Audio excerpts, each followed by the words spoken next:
Boa noite, Eula, colegas. A temática do nosso grupo é a demência por corpos de Levi. Os componentes são Yasmin, Gabriel, Andressa, Geraldo e Miriam. A forma de apresentação que nós escolhemos foi em vídeo. A demência por corpos de Levi, ela tem esse nome em referência ao neurologista alemão Friedrich Levi, que foi quem descobriu os corpos de Levi. Essa demência ela é causada por um acúmulo de proteínas microscópicas de corpos de Levi no córtex cerebral, especificamente nos lóbulos frontais temporais, além também de haver um acúmulo no núcleo basal de Meynet. Dessa forma, as células do córtex cerebral começam a morrer, juntamente com uma parte ali do meio do cérebro, chamada substância nigra. A DCL ela é a terceira demência degenerativa mais comum e sua incidência é maior em homens. Vamos agora falar sobre os sintomas presentes na demência de corpos de Levi, responsáveis pelo seu diagnóstico. Então, dizemos que, principalmente, o paciente ele deve ter um declínio cognitivo que interfira tanto na vida social, profissional, ocupacional deste paciente. Outra questão também importante é a perca de memória. Ela, no início da doença, ela não é tão afetada como no mal de Alzheimer. O que ocorre é que no decorrer da doença, ela vai tendo percas, mas no início dizemos que não. Ocorre também as desorientações visoespacial, que ocorre também no Alzheimer. Então, outra questão importante também são as flutuações no nível de consciência e cognição. Então, dizemos que ora a pessoa está bem orientada, ora ela está desorientada. Então, dizemos que é esse declínio na atenção e alerta.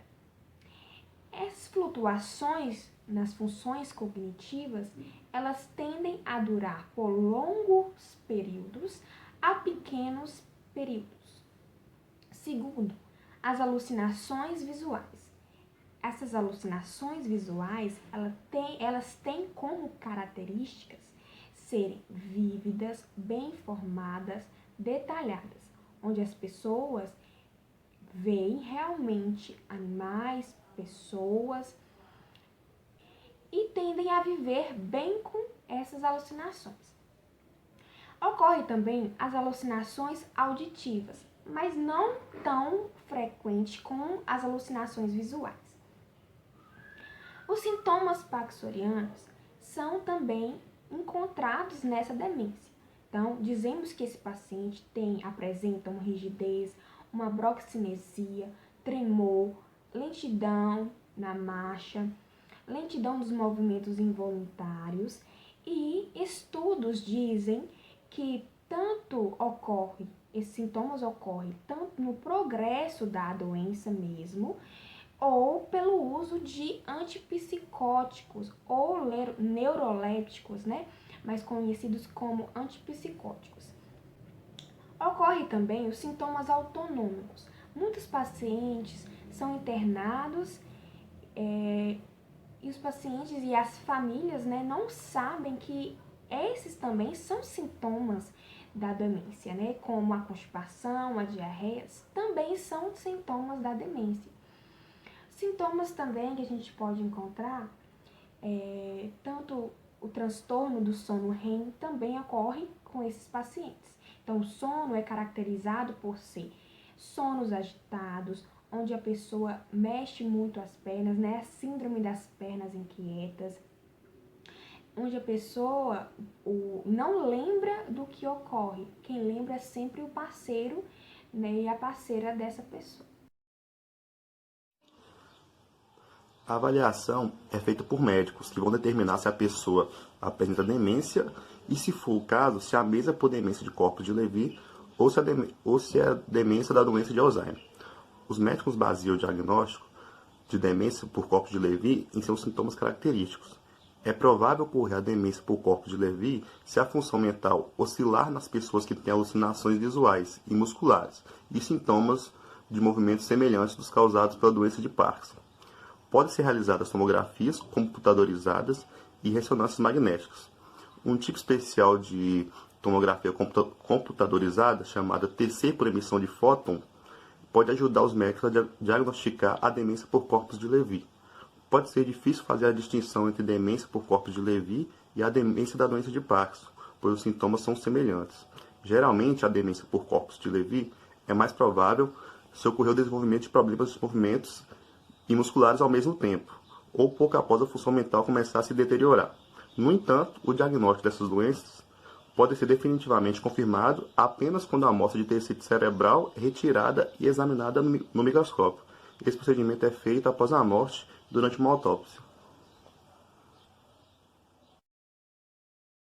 Então, gente, os testes utilizados na avaliação neuropsicológica dos quadros de demência de Levy são o mini-exame do estado mental, o MEM, que ele tem como função avaliar os domínios de orientação temporal, espacial, memória de curto prazo, tanto a imediata como a de atenção, a evocação, cálculo, praxia, habilidade de linguagem e visões espaciais. É um teste muito utilizado por ser prático, rápido, fácil, com duração de 10 minutos. E a escala de avaliação clínica de demência, CDR, é um instrumento que avalia de forma global as demências, ajudando a quantificar seu grau e seu estado. E ele tem como função avaliar a memória, a orientação, a capacidade de julgamento, de resolver problemas, a relação do paciente com seu meio social, atividades domésticas, cuidados pessoais. E temos o teste de aprendizagem audioverbal de Revert. Ele possui a função de avaliar os processos de memória declarativa e episódica e fornecer informações sobre medidas de aprendizagem auditiva e verbal, os seus índices de interferência e de retenção de memória e de reconhecimento. E temos a escala Bain de atividade diária. Ele é um instrumento utilizado para avaliar o indivíduo como um todo, como ele reage ao seu meio, como ele se comporta a partir das suas atividades, como coisas simples, como tomar medicamentos, concentrar-se em leituras, a sua orientação em lugares não familiares. A escala WEST, que é um instrumento individual aplicado para avaliar as dimensões maiores das funções da memória.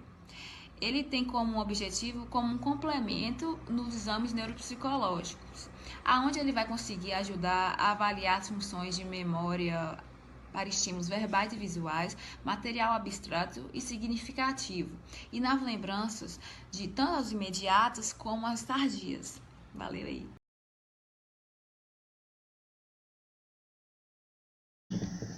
O relato do caso é de uma paciente de 75 anos, procedente de São Paulo, com diagnóstico de doença de corpos de Levy, acompanhada no laboratório de reabilitação do equilíbrio corporal e inclusão social da Unibam Brasil.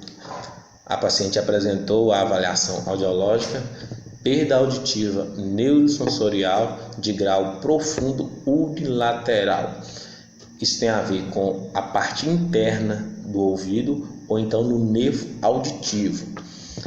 A paciente submeteu a vectoeletronistalmografia.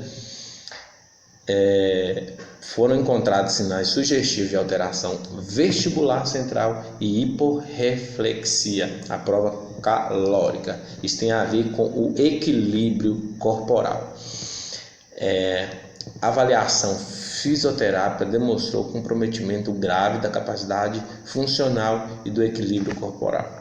Na funcionalidade, ela apresentou dependência parcial para as AVDS, que é a atividade de vidas diárias, e na primeira avaliação cognitiva, a paciente com escolaridade de 4 anos de estudo apresentou um mini mental de 12/30. A avaliação mini mental, ela avalia os exames do estado mental. A lista de palavras apresentou uma alteração sem curva de aprendizado. Na fluência verbal, em relação a animais, 1, em relação às frutas, 4. Teste do relógio apresentou inabilidade absoluta para apresentar o relógio, e na avaliação da mobilidade constatou o distúrbio da marcha, que é uma anormalidade de andar.